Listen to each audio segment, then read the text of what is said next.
बृहद्दश्व मुनि कहते हैं, युधिष्ठिर, परम बुद्धिमान पुण्य श्लोक राजा नल के संपूर्ण विकारों को देखकर केशिनी ने दमयंती को आकर बताया।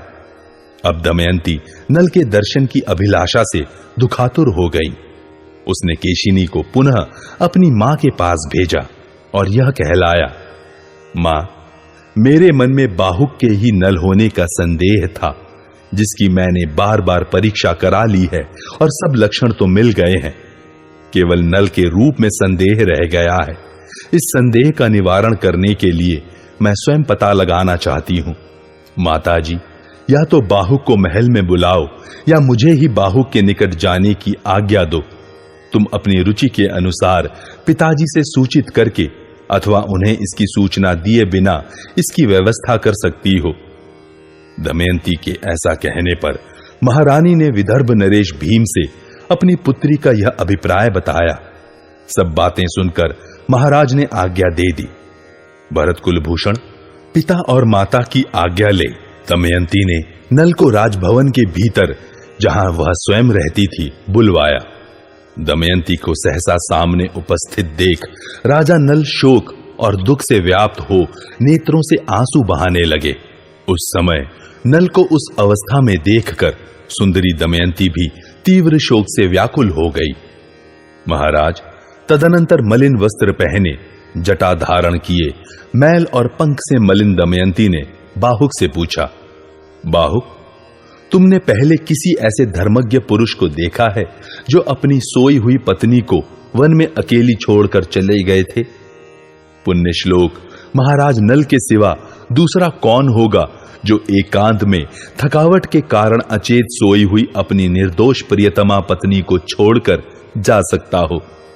न जाने उन महाराज का मैंने बचपन से ही क्या अपराध किया था, जो नींद की मारी हुई मुझ असहाय अबला को जंगल में छोड़कर चल दिए। पहले स्वयंवर के समय साक्षात देवताओं को छोड़कर मैंने उनका वरण किया था। मैं उनकी अनुगत भक्त, निरंतर उन्हें चाहने वाली और पुत्रवती हूं, तो भी उन्होंने कैसे मुझे त्याग दिया? अग्नि के समीप और देवताओं के समक्ष मेरा हाथ पकड़कर और मैं तेरा ही अनुगत होकर रहूंगा, ऐसी प्रतिज्ञा करके जिन्होंने मुझे अपनाया था, उनका वह सत्य कहां चला गया? शत्रुदमन युधिष्ठिर, दमयंती जब ये सब बातें कह रही थी, उस समय नल के नेत्रों से शोक जनित दुखपूर्ण आंसुओं की अजस्र धारा बहती जा रही थी। उनकी आंखों की पुतलियां काली थी और नेत्र के किनारे कुछ कुछ लाल थे। उनसे निरंतर अश्रुधारा बहाते हुए नल ने दमयंती को शोक से आतुर देख इस प्रकार कहा, भीरू, मेरा जो राज्य नष्ट हो गया और मैंने जो तुम्हें त्याग दिया, वह सब कलियुग की करतूत थी। मैंने स्वयं कुछ नहीं किया था। पहले जब तुम वन में दुखी होकर दिन रात मेरे लिए शोक करती थी और उस समय धर्म संकट में पड़ने पर तुमने जिसे शाप दे दिया था, वही कलियुग मेरे शरीर में तुम्हारी शापाग्नि से दग्ध होता हुआ निवास करता था। जैसे आग में रखी हुई आग हो, उसी प्रकार वह कली तुम्हारे शाप से दग्ध हो सदा मेरे भीतर रहता था। शुभे, मेरे व्यवसाय तथा तपस्या से कलियुग परास्त हो चुका है, अतः अब हमारे दुखों का अंत हो जाना चाहिए। सुंदरी, पापी कलियुग मुझे छोड़कर चला गया, इसी से मैं तुम्हारी प्राप्ति का उद्देश्य लेकर यहां आया हूं। इसके सिवा मेरे आगमन का दूसरा कोई प्रयोजन नहीं है। भीरू, कोई भी स्त्री कभी अपने अनुरक्त एवं भक्त पति को त्याग कर दूसरे पुरुष का वरण कैसे कर सकती है, जैसा कि तुम करने जा रही हो? विदर्भ नरेश की आज्ञा से सारी पृथ्वी पर दूत विचरते हैं और यह घोषणा कर रहे हैं कि दमयंती द्वितीय पति का वरण करेगी। दमयंती स्वेच्छाचारिणी है और अपनी रुचि के अनुसार किसी अनुरूप पति का वरण कर सकती है। यह सुनकर ही राजा ऋतुपर्ण बड़ी उतावली के साथ यहां उपस्थित हुए हैं। दमयंती नल का यह विलाप सुनकर कांप उठी और भयभीत हो हाथ जोड़कर यह वचन बोली। दमयंती ने कहा, कल्याणमय निषद नरेश, आपको मुझ पर दोषारोपण करते हुए मेरे चरित्र पर संदेह नहीं करना चाहिए। आपके प्रति अनन्य प्रेम के कारण ही मैंने देवताओं को छोड़कर आपका वरण किया है। आपका पता लगाने के लिए ही चारों ओर ब्राह्मण लोग भेजे गए और वे मेरी कही हुई बातों को सब दिशाओं में गाथा के रूप में गाते फिरे। राजन, इसी योजना के अनुसार परणाद नामक विद्वान ब्राह्मण अयोध्यापुरी में ऋतुपर्ण के राजभवन में गए थे। उन्होंने वहां मेरी बात उपस्थित की और वहां से आपके द्वारा प्राप्त हुआ ठीक ठीक उत्तर वे ले आए। निषद राज, इसके बाद आपको यहां बुलाने के लिए मुझे यह उपाय सूझा कि एक ही दिन के बाद होने वाले स्वयंवर का समाचार देकर ऋतुपर्ण को बुलाया जाए। नरेश्वर पृथ्वीनाथ, मैं यह अच्छी तरह जानती हूं कि इस जगत में आपके सिवा दूसरा कोई ऐसा पुरुष नहीं है जो एक ही दिन में घोड़े जुते हुए रथ की सवारी से 100 योजन दूर तक जाने में समर्थ हो। महीपते, मैं मन से भी कभी कोई सदाचरण नहीं करती हूं और इसी सत्य की शपथ खाकर आपके इन दोनों चरणों का स्पर्श करती हूं। ये सदा गतिशील वायु देवता इस जगत में निरंतर विचरते रहते हैं, अतः ये संपूर्ण भूतों के साक्षी हैं। यदि मैंने पाप किया है तो ये मेरे प्राणों का हरण कर लें। प्रचंड किरणों वाले सूर्य देव समस्त भुवनों के ऊपर विचरते हैं, अतः वे भी सबके शुभाशुभ कर्म देखते रहते हैं। यदि मैंने पाप किया है तो ये मेरे प्राणों का हरण कर लें। चित्त के अभिमानी देवता चंद्रमा समस्त प्राणियों के अंतःकरण में साक्षी रूप से विचरते हैं। यदि मैंने पाप किया है तो वे मेरे प्राणों का हरण कर लें। ये पूर्वोक्त 3 देवता संपूर्ण त्रिलोकी को धारण करते हैं। मेरे कथन में कितनी सच्चाई है इसे देवता लोग स्वयं स्पष्ट करें। यदि मैं झूठ बोलती हूं तो देवता मेरा त्याग कर दे। दमयंती के ऐसा कहने पर अंतरिक्ष लोक से वायु देवता ने कहा, नल, मैं तुमसे सत्य कहता हूं, इस दमयंती ने कभी कोई पाप नहीं किया है। राजन, दमयंती ने अपने शील की उज्जवल निधि को सदा सुरक्षित रखा है। हम लोग 3 वर्षों तक निरंतर इसके रक्षक और साक्षी रहे हैं। तुम्हारी प्राप्ति के लिए दमयंती ने यह अनुपम उपाय ढूंढ निकाला था, क्योंकि इस जगत में तुम्हारे सिवा दूसरा कोई पुरुष नहीं है जो एक दिन में 100 योजन जा सके। राजन, भीम कुमारी दमयंती तुम्हारे योग्य है और तुम दमयंती के योग्य हो। तुम्हें इसके चरित्र के विषय में कोई शंका नहीं करनी चाहिए। तुम अपनी पत्नी से निशंक होकर मिलो। वायुदेव के ऐसा कहते समय आकाश से फूलों की वर्षा हो रही थी, देवताओं की दुंदुभियां बज रही थीं और मंगलमय पवन चलने लगा। युधिष्ठिर, यह अद्भुत दृश्य देखकर शत्रुसूदन राजा नल ने दमयंती के विरुद्ध होने वाली शंका को त्याग दिया। तदनंतर उन भूपाल ने नागराज करकोटक का स्मरण करके उसके दिए हुए अजीर्ण वस्त्र को ओढ़ लिया। उससे उन्हें अपने पूर्व स्वरूप की प्राप्ति हो गई। अपने वास्तविक रूप में प्रकट हुए अपने पतिदेव पुण्यश्लोक महाराज नल को देखकर सती साध्वी दमयंती उनके हृदय से लगकर उच्च स्वर से रोने लगी। राजा नल का रूप पहले की ही भांति ही प्रकाशित हो रहा था। उन्होंने भी दमयंती को छाती से लगा लिया और अपने दोनों बालकों को भी प्यार दुलार करके प्रसन्न किया।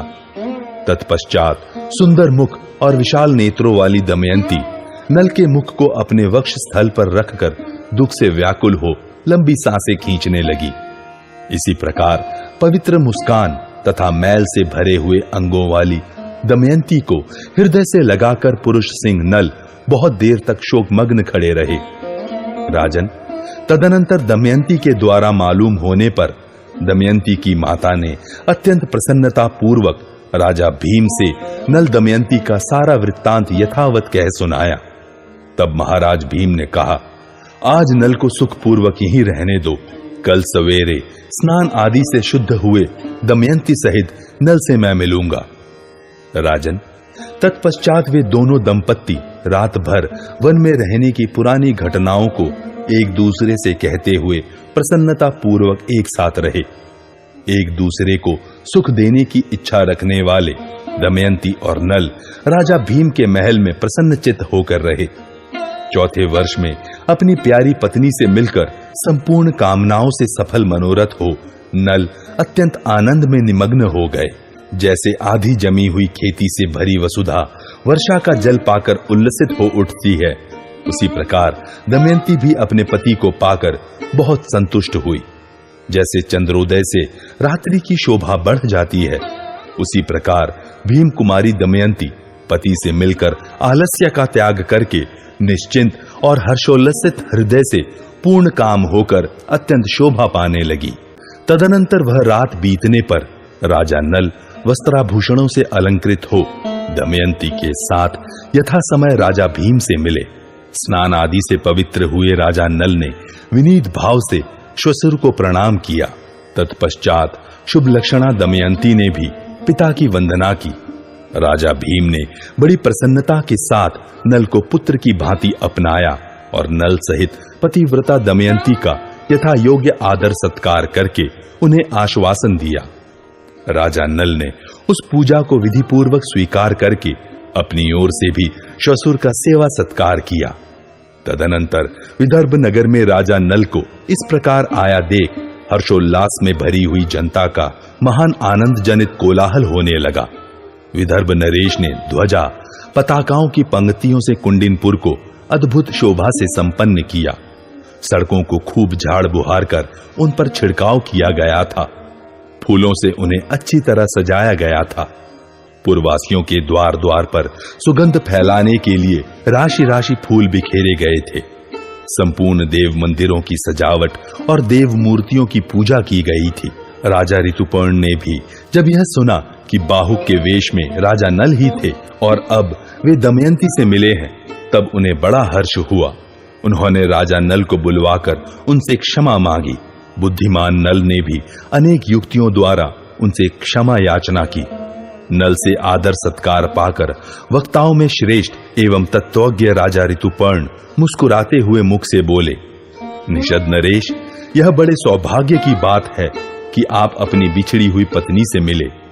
ऐसा कहकर उन्होंने नल का अभिनंदन किया और पुनः कहा, नैषद, भूपाल शिरोमणे, आप मेरे घर पर जब अज्ञातवास की अवस्था में रहते थे, उस समय मैंने आपका कोई अपराध तो नहीं किया है।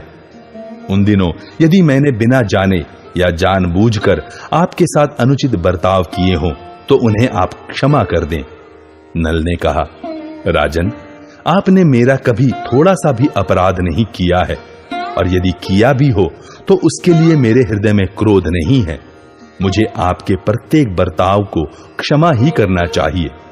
जनेश्वर, आप पहले भी मेरे सखा और संबंधी थे और इसके बाद भी आपको मुझ पर अधिक से अधिक प्रेम रखना चाहिए। राजन, मेरी समस्त कामनाएं वहां अच्छी तरह पूर्ण की गई और इसके कारण मैं सदा आपके यहां सुखी रहा। महाराज, आपके भवन में मुझे जैसा आराम मिला वैसा अपने घर में भी नहीं मिला। आपका अश्वविज्ञान मेरे पास धरोहर के रूप में पड़ा है। राजन, यदि आप ठीक समझें तो मैं उसे आपको देने की इच्छा रखता हूं। ऐसा कहकर निषद राज नल ने ऋतुपर्ण को अश्वविद्या प्रदान की। युधिष्ठिर, ऋतुपर्ण ने भी शास्त्र विधि के अनुसार उनसे अश्वविद्या ग्रहण की।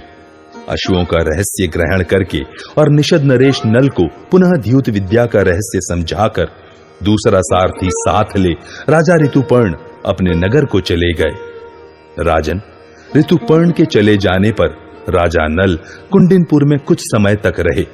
वह काल उन्हें थोड़े समय के समान ही प्रतीत हुआ। निषद नरेश 1 मास तक कुंडिनपुर में रहकर राजा भीम की आज्ञा ले थोड़े से सेवकों सहित वहां से निषद देश की ओर प्रस्थित हुए। उनके साथ चारों ओर से 16 हाथियों द्वारा घिरा हुआ एक सुंदर रथ, 50 घोड़े और 600 पैदल सैनिक थे। महामना राजा नल ने इन सब के द्वारा पृथ्वी को कंपित से करते हुए बड़ी उतावली के साथ रोषावेश में भरे वेग पूर्वक निषद देश की राजधानी में प्रवेश किया। तदनंतर वीरसेन पुत्र नल ने पुष्कर के पास जाकर कहा, अब हम दोनों फिर से जुआ खेलें। मैंने बहुत धन प्राप्त किया है। दमयंती तथा अन्य जो कुछ भी मेरे पास है, यह सब मेरी ओर से दांव पर लगाया जाएगा और पुष्कर, तुम्हारी ओर से सारा राज्य ही दांव पर रखा जाएगा। इस एक पण के साथ हम दोनों में फिर जुए का खेल प्रारंभ हो, यह मेरा निश्चित विचार है। तुम्हारा भला हो। यदि ऐसा न कर सको तो हम दोनों अपने प्राणों की बाजी लगावें जुए के दांव में दूसरे का राज्य और धन जीतकर रख लिया जाए तो उसे यदि वह पुनः खेलना चाहे तो प्रतिपण देना चाहिए। यह परम धर्म कहा गया है। यदि तुम पासों से जुआ खेलना न चाहो तो बाणों द्वारा युद्ध का जुआ प्रारंभ होना चाहिए। राजन, द्वैरथ युद्ध के द्वारा तुम्हारी अथवा मेरी शांति हो जाए। यह राज्य हमारी वंश परंपरा के उपभोग में आने वाला है। जिस किसी उपाय से भी जैसे तैसे इसका उद्धार करना चाहिए, ऐसा वृद्ध पुरुषों का उपदेश है। पुष्कर, आज तुम दो में से एक में मन लगाओ। छल पूर्वक जुआ खेलो अथवा युद्ध के लिए धनुष पर प्रत्यंचा चढ़ाओ। निषदराज नल के ऐसा कहने पर पुष्कर ने अपनी विजय को अवश्यंभावी मानकर हंसते हुए उनसे कहा, नैषद, सौभाग्य की बात है कि तुमने दांव पर लगाने के लिए धन का उपार्जन कर लिया है। यह भी आनंद की बात है कि दमयंती के दुष्कर्मों का क्षय हो गया है। महाबाहु नरेश, सौभाग्य से तुम पत्नी सहित अभी जीवित हो। इसी धन को जीत लेने पर दमयंती श्रृंगार करके निश्चय ही मेरी सेवा में उपस्थित होगी, ठीक उसी तरह जैसे स्वर्गलोक की अप्सरा देवराज इंद्र की सेवा में जाती हैं। नैषद, मैं प्रतिदिन तुम्हारी याद करता हूं और तुम्हारी राह भी देखा करता हूं। शत्रुओं के साथ जुआ खेलने से मुझे कभी तृप्ति ही नहीं होती। आज श्रेष्ठ अंगों वाली अनिंद्य सुंदरी दमयंती को जीतकर मैं कृतार्थ हो जाऊंगा, क्योंकि वह सदा मेरे हृदय मंदिर में निवास करती है। इस प्रकार बहुत से असंबद्ध प्रलाप करने वाले पुष्कर की ये बातें सुनकर राजा नल को बड़ा क्रोध हुआ। उन्होंने तलवार से उसका सर काट लेने की इच्छा की। रोष से उनकी आंखें लाल हो गईं, तो भी राजा नल ने हंसते हुए उससे कहा, अब हम दोनों जुआ प्रारंभ करें। तुम अभी व्यर्थ बकवाद क्यों करते हो? हार जाने पर ऐसी बातें न कर सकोगे। तदनंतर पुष्कर तथा राजा नल में एक ही दांव लगाने की शर्त रखकर जुए का खेल प्रारंभ हुआ। तब वीर नल ने पुष्कर को हरा दिया। पुष्कर ने रत्न, खजाना तथा प्राणों तक की बाजी लगा दी थी। पुष्कर को परास्त करके राजा नल ने हंसते हुए उससे कहा, निर्पाधम, अब यह शांत और अकंटक सारा राज्य मेरे अधिकार में आ गया। विदर्भ कुमारी दमयंती की ओर तू आंख उठाकर देख भी नहीं सकता। मूर्ख, आज से तू परिवार सहित दमयंती का दास हो गया। पहले तेरे द्वारा जो मैं पराजित हो गया था, उसमें तेरा कोई पुरुषार्थ नहीं था। मूढ़, वह सब कलियुग की करतूत थी जिसे तू नहीं जानता है। दूसरे कलियुग के किए हुए अपराध को मैं किसी तरह तेरे मत्थे नहीं मढ़ूंगा। तू सुखपूर्वक जीवित रह, मैं तेरे प्राण तुझे वापस देता हूं। तेरा सारा सामान और तेरे हिस्से का धन भी तुझे लौटाई देता हूं। वीर, तेरे ऊपर मेरा पूर्ववत प्रेम बना रहेगा, इसमें संशय नहीं है। तेरे प्रति जो मेरा सौहार्द रहा है वह कभी मेरे हृदय से दूर नहीं होगा। पुष्कर, तू मेरा भाई है, जा 100 वर्षों तक जीवित रहे। इस प्रकार सत्य पराक्रमी राजा नल ने अपने भाई पुष्कर को सांत्वना दे बार बार हृदय से लगाकर उसकी राजधानी को भेज दिया। राजन, निषदराज के इस प्रकार सांत्वना देने पर पुष्कर ने पुण्य श्लोक नल को हाथ जोड़कर प्रणाम किया और इस प्रकार कहा, पृथ्वीनाथ, आप जो मुझे प्राण और निवास स्थान भी वापस दे रहे हैं, इससे आपकी अक्षय कीर्ति बनी रहे। आप 100 वर्षों तक जिएं और सुखी रहें। नरश्रेष्ठ युधिष्ठिर, राजा नल के द्वारा इस प्रकार सत्कार पाकर पुष्कर 1 मास तक वहां टिका रहा और फिर आत्मीय जनों के साथ प्रसन्नता पूर्वक अपनी राजधानी को चला गया। उसके साथ विशाल सेना और विनयशील सेवक भी थे। वह शरीर से सूर्य की भांति प्रकाशित हो रहा था। पुष्कर को धन वित्त के साथ सकुशल घर भेजकर श्रीमान राजा नल ने अपने अत्यंत शोभा संपन्न नगर में प्रवेश किया। प्रवेश करके निषद नरेश ने पुरवासियों को सांत्वना दी। नगर और जनपद के लोग बड़े प्रसन्न हुए। उनके शरीर में रोमांच हो आया। मंत्री आदि सब लोगों ने हाथ जोड़कर कहा, महाराज, आज हम नगर और जनपद के निवासी संतोष से सांस ले सके हैं।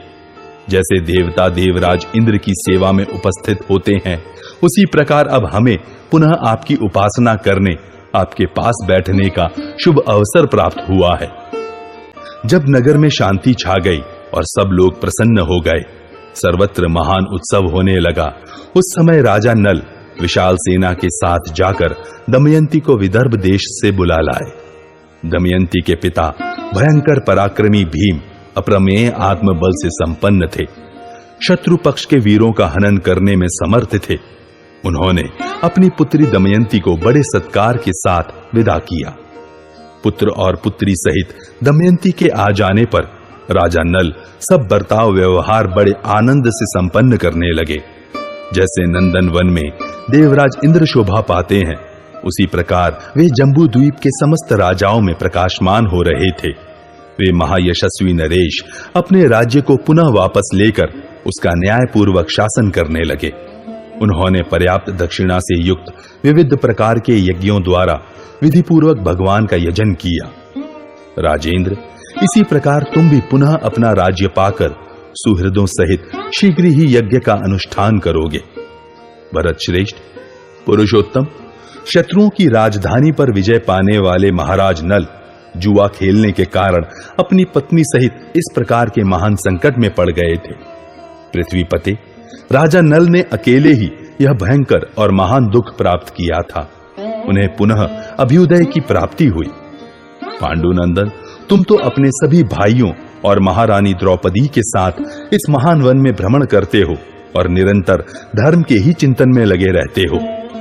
राजन, महान भाग्यशाली वेद वेदांगों के पारंगत विद्वान ब्राह्मण सदा तुम्हारे साथ रहते हैं। फिर तुम्हारे लिए इस परिस्थिति में शोक की क्या बात है? करकोटक नाग, दमयंती, नल तथा राजऋषि ऋतुपर्ण की चर्चा कलयुग के दोष का नाश करने वाली है। महाराज, तुम्हारे जैसे लोगों को यह कलिनाशक इतिहास सुनकर आश्वासन प्राप्त हो सकता है। पुरुष को प्राप्त होने वाले सभी विषय सदा अस्थिर एवं विनाशशील हैं। यह सोचकर उनके मिलने या नष्ट होने पर तुम्हें तनिक भी चिंता नहीं करनी चाहिए। नरेश, इस इतिहास को सुनकर तुम धैर्य धारण करो, शोक न करो। महाराज, तुम्हें संकट में पड़ने पर विषादग्रस्त नहीं होना चाहिए। जब दैव प्रतिकूल हो और पुरुषार्थ निष्फल हो जाए, उस समय भी सतत्व गुण का आश्रय लेने वाले मनुष्य अपने मन में विषाद नहीं लाते। जो राजा नल के इस महान चरित्र का वर्णन करेंगे अथवा निरंतर सुनेंगे, उन्हें दरिद्रता नहीं प्राप्त होगी। उनके सभी मनोरथ सिद्ध होंगे और वे संसार में धन्य हो जाएंगे। इस प्राचीन एवं उत्तम इतिहास का सदा ही श्रवण करके मनुष्य पुत्र, पौत्र, पशु तथा मानवों में श्रेष्ठता प्राप्त कर लेता है। साथ ही वह निरोग और प्रसन्न होता है, इसमें संशय नहीं है। राजन, तुम जो इस भय से डर रहे हो कि कोई द्यूत विद्या का ज्ञाता मनुष्य पुनः मुझे जुए के लिए बुलाएगा, उस दशा में पुनः पराजय का कष्ट देखना पड़ेगा, तुम्हारे उस भय को मैं दूर कर दूंगा। सत्य पराक्रमी कुंती नंदन, मैं द्यूत विद्या के संपूर्ण हृदय रहस्य को जानता हूं। तुम उसे ग्रहण कर लो, मैं प्रसन्न होकर तुम्हें बतलाता हूं। वैशंपायन जी कहते हैं, जन्मेजय, तदनंतर राजा युधिष्ठिर ने प्रसन्नचित हो बृहदश्व से कहा, भगवन, मैं द्यूत विद्या के रहस्य को यथार्थ रूप से जानना चाहता हूं। तब महातपस्वी मुनि ने महात्मा पांडुनंदन को द्यूत विद्या का रहस्य बताया और उन्हें अश्व विद्या का भी उपदेश देकर वे स्नान आदि करने के लिए चले गए।